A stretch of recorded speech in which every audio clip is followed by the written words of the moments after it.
Hola queridos amigos, nuevamente con ustedes, su doctor Maximiliano Moreno, el médico que ha trabajado en los Andes, la Amazonía, la costa de Ecuador en momentos críticos del país y que hoy día les va a hablar acerca de cuáles son los factores que han facilitado para que Ecuador sea el primer exportador de cocaína a Europa y en segundo lugar un foco de migrantes sudamericanos a Estados Unidos.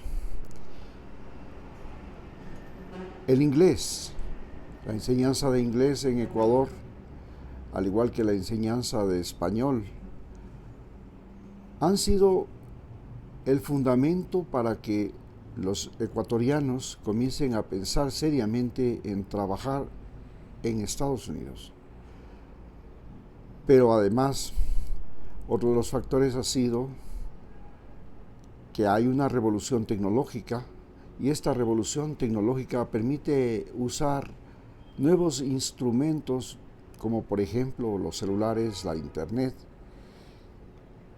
que dan o permite lo que se llama la información y la comunicación en tiempo real, algo que no existía. Esto de poder disponer de información y de comunicación en tiempo real, al momento, de manera inmediata, cambió las relaciones humanas en el continente americano, y este cambio en las relaciones humanas en el continente americano fue acelerado por la presencia de la pandemia. La pandemia del COVID significó que la educación, el trabajo, inclusive la salud, tenía que hacerse por internet. Dio paso a la educación a distancia, a la telemedicina, y esto de la información inmediata en tiempo real, la comunicación en tiempo real con familiares sin importar la distancia, sin importar la hora, sin importar el momento, hizo que las relaciones humanas cambiaran dentro de nuestros países. Hoy la educación que tenemos y que nosotros la practicamos todos los días en estos países latinoamericanos, es una educación, como lo señala Paulo Freire, una educación opresiva, opresora. Y esta educación opresora, que convierte a los estudiantes en alcancías de los profesores, donde ellos depositan los conocimientos y luego la rompen el día del examen para ver cuánto esa alcancía he logrado reunir, ha cambiado a una educación donde los latinoamericanos tratamos todos los días de buscar, de encontrar y de decidir. Así, nosotros pasamos los latinoamericanos de ser súbditos de reyes, comenzando por los reyes aztecas, los reyes incas, los reyes mayas, los súbditos de caciques de diferentes tribus, a ser súbditos de imperios europeos como el imperio español, el imperio británico, el imperio francés, el imperio holandés, el imperio portugués. Ser súbdito del rey significaba ser un individuo que consideraba al rey la encarnación de Dios. Y esta encarnación de Dios hacía que el rey tenga la posibilidad de decidir la suerte y la muerte de sus súbditos. Así, por ejemplo, los reyes podían decidir hacer guerras, y fueron las guerras entre los imperios europeos las que precisamente permitieron la liberación de América Latina. Las guerras entre Francia y España, en que Napoleón llegó a invadir España y a colocar un rey en España, que era su hermano, fue la que facilitó la independencia de las colonias latinoamericanas. Pero también la invasión de Napoleón a Portugal, por ejemplo, hizo que el rey de Portugal migrara con su corte a Brasil y dio origen a Brasil. A su vez, las guerras entre Francia e Inglaterra fueron las que permitieron a los Estados Unidos su independencia. Los franceses precisamente fueron los que ayudaron a los colonos norteamericanos a librarse de los ingleses. De esta manera, pues, tenemos claro que súbdito del rey significaba estar a merced de los caprichos de los gobernantes de esas monarquías europeas. Pero hemos pasado a un periodo en el que nosotros, los latinoamericanos, estamos a merced de, primero, los hombres más ricos de América Latina y de Norteamérica. Y para esto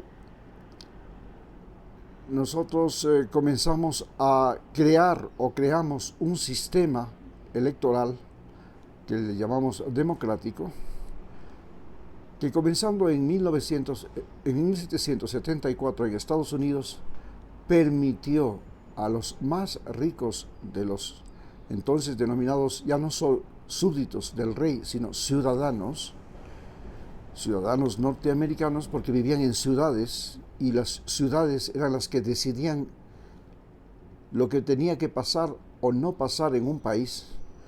Y entonces estos ciudadanos de estas ciudades importantes eran los que decidían la suerte del resto de, entre comillas, ciudadanos de esos países, y en esas ciudades se concentraban precisamente los más ricos. Esta ha sido la fórmula que Estados Unidos nos ha enseñado y nos ha aplicado en América Latina, y gracias a eso, pues, hoy en Estados Unidos, Donald Trump, un multimillonario, y el hombre más rico de los Estados Unidos, Elon Musk, son prácticamente los dueños de Estados Unidos por 4 años. Son dueños de Estados Unidos por 4 años. En cambio, en nuestros países de América Latina, caso de Ecuador, por ejemplo, el mayor terrateniente y exportador de bananas del Ecuador tiene a su hijo en la presidencia, y esto nos hace ver que realmente el sistema electoral denominado sistema democrático es un sistema para colocar en el poder a la gente que tiene más dinero. Bueno, nos vamos a preguntar, pero Rafael Correa no era un millonario y sin embargo llegó al poder. Sí, Rafael Correa llegó al poder igual que Evo Morales, igual que Lula, igual que Cristina Fernández, que Bachelet, porque recibieron dinero de Hugo Chávez, el presidente de Venezuela, cuando Venezuela era el exportador de 4 millones de barriles diarios de petróleo, y el precio del petróleo llegó a ser de $100. Al no saber Lula qué hacer con tanto dinero, comenzó a apoyar a los gobiernos de izquierda de América Latina, incluido el de Cuba, el de Nicaragua, y de esa manera se creó el denominado socialismo del siglo XXI, que fue el que permitió que gente que no era la más rica de esos países pudiera tener el poder. Pero inmediatamente que murió Chávez, los millonarios de Argentina como Macri, los millonarios de Chile como Piñeras, los millonarios de Ecuador como Guillermo Lasso y Daniel Noboa, los millonarios de Colombia como Uribe, los millonarios de México como Peña Nieto, todos ellos lograron llegar al poder. hoy en América Latina se vive lo que es la segunda parte de este proceso de transformación en la que los electores ya no son lo que fueron desde los momentos del nacimiento de nuestros países. Así, por ejemplo, en el Ecuador, cuando nosotros nacimos como un Estado federal de la República de Colombia. Pero en 1830, que es el día en que nacimos, éramos parte del Estado federal de la República de Colombia. Inclusive fue la República de Colombia la que definió los límites entre Ecuador y Perú en aquel año. Así, por ejemplo, señalamos que el Ecuador se fundó el 14 de agosto de 1830 y, sin embargo, los límites entre el Ecuador y Perú, que fueron fijados por el protocolo Pedemonte Mosquera en 1830, fueron un sistema, un acuerdo que se firmó en 1800, prácticamente se firmó y se ejecutó en 1831, es decir, cuando ya éramos parte de Colombia. Esto así nos pone que el acuerdo de ejecución del tratado fue firmado en 1829, un año antes de nuestra independencia, pero fue ejecutado luego de que nosotros fuimos independientes. Y justamente el hecho de que el límite entre Ecuador y Perú haya sido firmado en 1829 y nosotros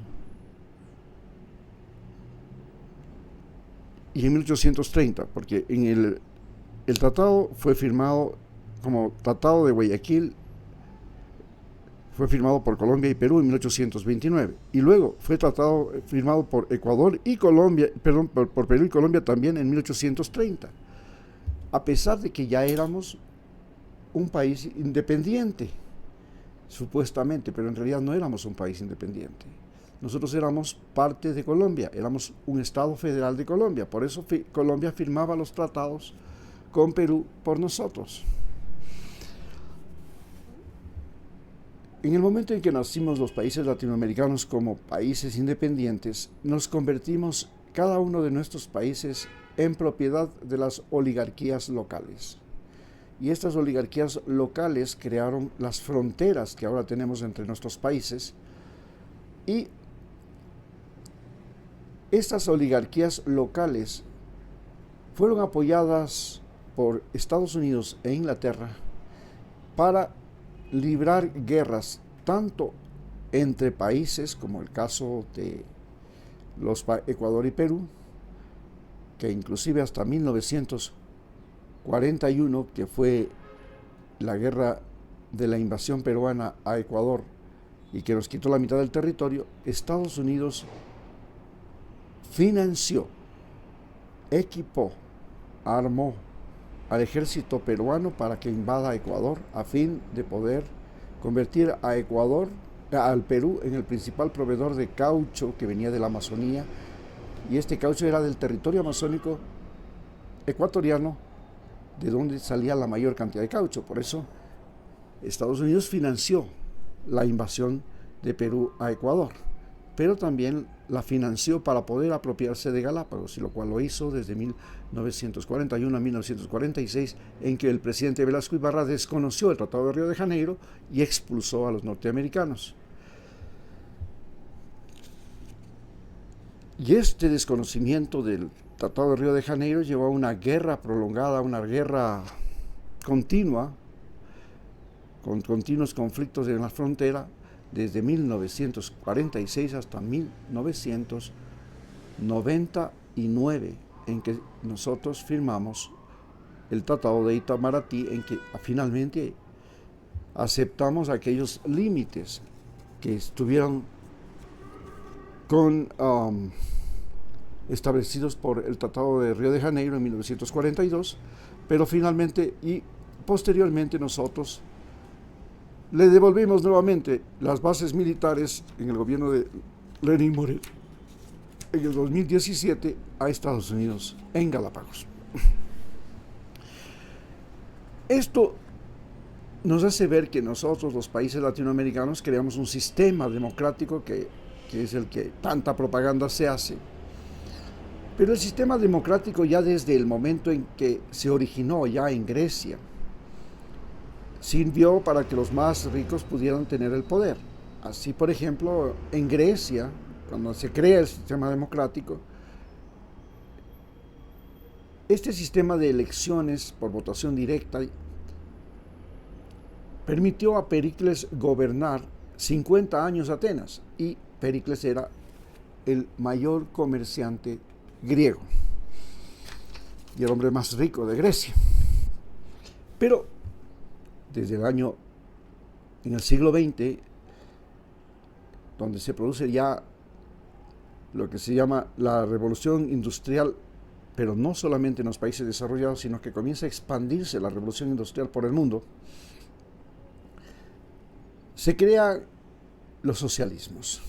En los socialismos, el poder se suponía que tenía que pasar de los aristócratas, de los oligarcas, a los trabajadores, porque en el mundo, especialmente en países como Rusia y los países europeos y norteamericanos también, el número de obreros era mucho mayor que el número de campesinos, o era bastante competitivo con el número de campesinos.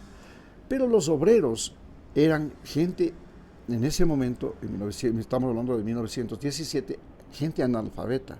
Y no solamente que eran gente analfabeta, inclusive eran niños, eran mujeres explotadas, sobreexplotadas, eran además gente estúpida, porque el trabajo del obrero era un estupefaciente, le convertía al ser humano en un ser estúpido, debido a que se trataba de un trabajo repetitivo, sin el uso del razonamiento en mayor forma,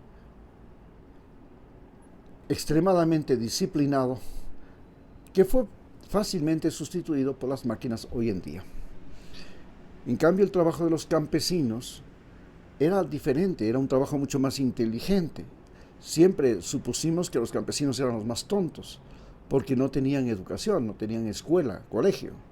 Pero en realidad los campesinos eran mucho más inteligentes en su forma de vivir, porque el campesino tenía que analizar el clima, la salud de las plantas y los animales, decidir qué hacer todos los días, cómo enfrentar pestes, cómo enfrentar problemas ecológicos, problemas ambientales, problemas inclusive de comercialización de su producto, y esto le hacía un individuo que estaba en continuo razonamiento, en continuo funcionamiento. Pero con la llegada del capitalismo se consideró que el campesino era estúpido. Por ejemplo, en América Latina, en el caso de Ecuador, se pensaba que los indígenas, que eran la mayor parte de campesinos, eran gente estúpida, porque no hablaban español, porque no hablaban inglés, pero además, porque no habían ido a la escuela, al colegio, a la universidad. Sin embargo, las escuelas, colegios y universidades se convirtieron en estupefacientes, no solamente en el momento que nos independizamos. Desde el momento en que los conquistadores españoles llegaron acá, lo primero que hicieron es crear colegios, escuelas y universidades. Nosotros tuvimos escuelas, colegios y universidades 200 años antes que Estados Unidos. Pero el colegio, la escuela y la universidad eran para enseñar español y para enseñar la religión católica, a ser obedientes a la Iglesia Católica, al Papa, y a ser obedientes al Rey de España. Era un sistema de indoctrinación. Hoy la educación que nosotros recibimos es para ser obedientes al gobierno de turno.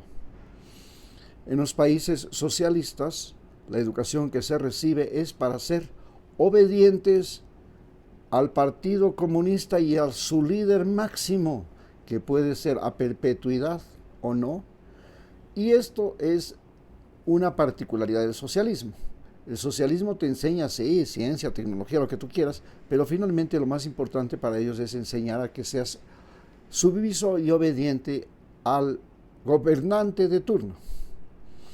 Lo mismo pasa en los países latinoamericanos. En los países europeos, la evolución fue diferente. Las monarquías que eran absolutistas, es decir, el rey tenía el poder judicial, el poder legislativo y el poder ejecutivo, podía decidir la suerte y la muerte de todo su país. Por eso es que vivían en continuas guerras. Y esto hacía que los emperadores y reyes utilizaran la guerra de manera continua para poder tener a la población de manera sometida y sumisa, hasta que finalmente llegó la Primera Guerra Mundial, llegó la Segunda Guerra Mundial y la guerra cambió de dimensiones. En las guerras antes de la Primera y Segunda Guerra Mundial, los principales cadáveres estaban en los campos de batalla, pero desde la guerra industrial, desde la guerra de 1914, los cadáveres ya no están en los campos de batalla, los cadáveres están en las ciudades. Y esto es lo que cambió el orden de la guerra. Además, estamos viviendo una evolución inclusive en la forma de la guerra, porque ahora ya no se enfrentan soldados, ahora se enfrentan máquinas. Y prácticamente la guerra se ha convertido en un enfrentamiento entre máquinas. Y los soldados solamente son individuos que operan las máquinas y que a veces mueren y a veces no mueren, o salen heridos y lesionados, traumados, pero fundamentalmente los que son destruidos son otros aparatos y máquinas del enemigo, y son destruidas las ciudades, porque ya la guerra desde el siglo XX es una guerra directamente entre ciudades. Y lo más curioso ahora en el siglo XXI es que estas ciudades pueden estar situadas a distancias extraordinarias. Se pueden matar entre ciudades que están distantes, inclusive separadas por océanos, gracias a los misiles. Hoy, por ejemplo, Rusia ha hecho el debut de un nuevo misil hipersónico que es 10 veces más veloz que el sonido, que es indetectable. Y este es el comienzo de un sistema nuevo de guerra, porque ya en el futuro, inclusive, los países no serán atacados desde el planeta Tierra. Los países serán atacados desde el espacio mediante guerras cibernéticas y armas que se pueden lanzar desde el espacio y que al ingresar en la Tierra adquieren tal velocidad que se convierten en armas extremadamente destructivas.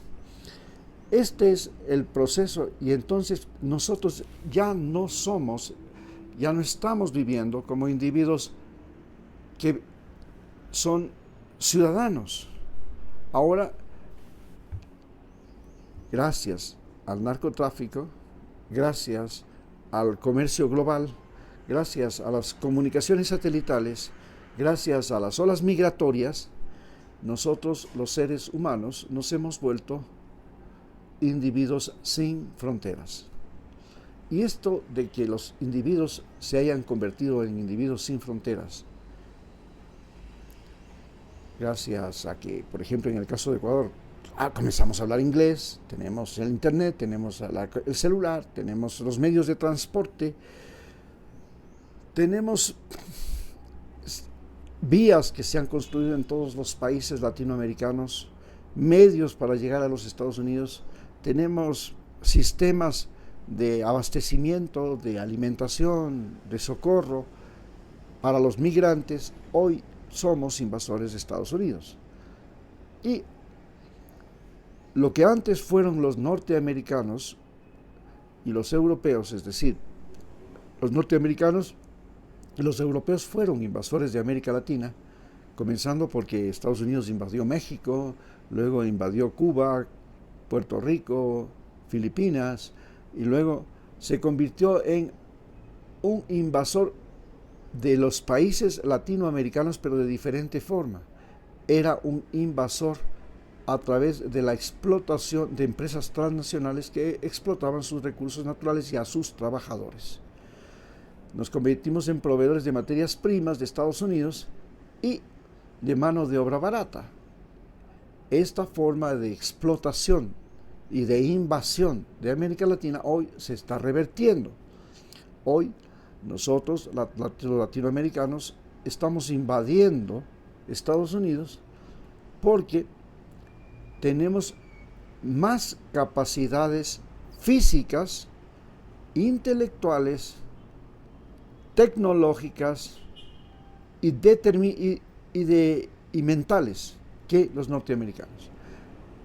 Tenemos más capacidades físicas porque hemos aprendido a resistir cambios climáticos, crisis económicas, enfermedades, pestes, etc. Y eso nos da una mayor capacidad no solamente física, sino también inclusive genética. Ellos no mezclaron su raza y esta endogamia hoy se traduce en baja fertilidad y en mayor susceptibilidad a pestes y enfermedades, como nos demostró el COVID. Ellos fueron mucho más susceptibles y tuvieron mucho más muertos por el COVID que nosotros los latinoamericanos, a pesar de la pobreza. A su vez, nosotros nos hemos convertido en individuos que tienen mayor capacidad de trabajo manual y de trabajo intelectual, de trabajo manual básicamente, que los norteamericanos.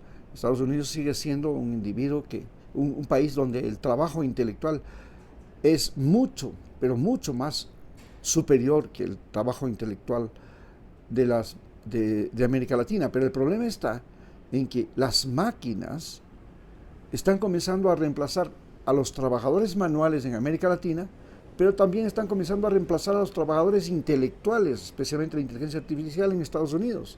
Y esto ha convertido a los Estados Unidos en una población, primero sedentaria, segunda aficionada al entretenimiento y a la diversión, es decir, individuos débiles que no pueden soportar tensiones. Con estas facilidades nosotros nos hemos convertido en invasores de Estados Unidos. ¿Y cómo nos convertimos en narcotraficantes? ¿Por qué hoy el narcotráfico y la violencia que emerge en América Latina nos permite invadir Estados Unidos? Porque los narcotraficantes lograron burlar a la Guardia Fronteriza, burlar las leyes norteamericanas, burlar a la Guardia Costera, meterse por debajo de túneles como el Chapo Guzmán, o por el aire como el Señor de los Cielos, o por donde sea. Además, los narcos ahora son los principales transportadores de migrantes y financistas de migrantes, y no solamente financian la llegada de los migrantes, sino que además son los principales contratistas, los que dan trabajo a los migrantes dentro de los Estados Unidos, porque les ayudan a los narcos a lavar su dinero y a vender su droga dentro de los Estados Unidos. Y esto es algo fundamental.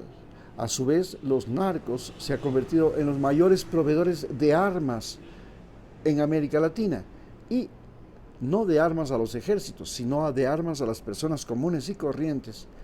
Y estas armas tienen la misma capacidad y la misma potencia que tienen los ejércitos de América Latina.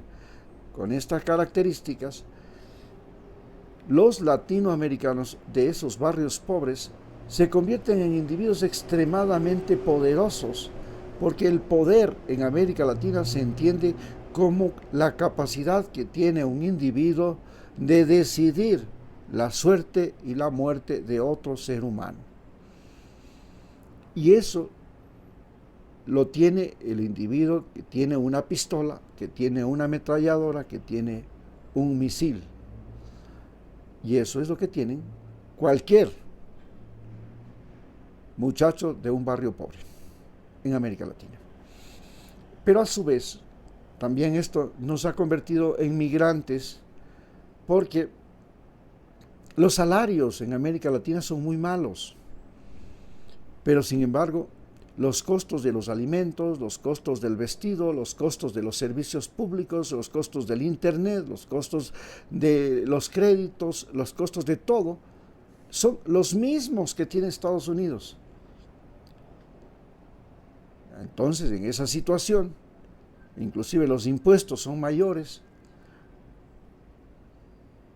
En esta situación, los intereses bancarios también son mayores. En esta situación, nosotros los latinoamericanos estamos obligados a migrar a los Estados Unidos, porque en América Latina nos pagan mal, pero las cosas nos cuestan lo mismo que en Estados Unidos. Entonces mejor nos vamos a Estados Unidos, donde, nos pagan mejor. Esa es la simple y clásica razón por la que nosotros nos estamos yendo allá. Muchas gracias.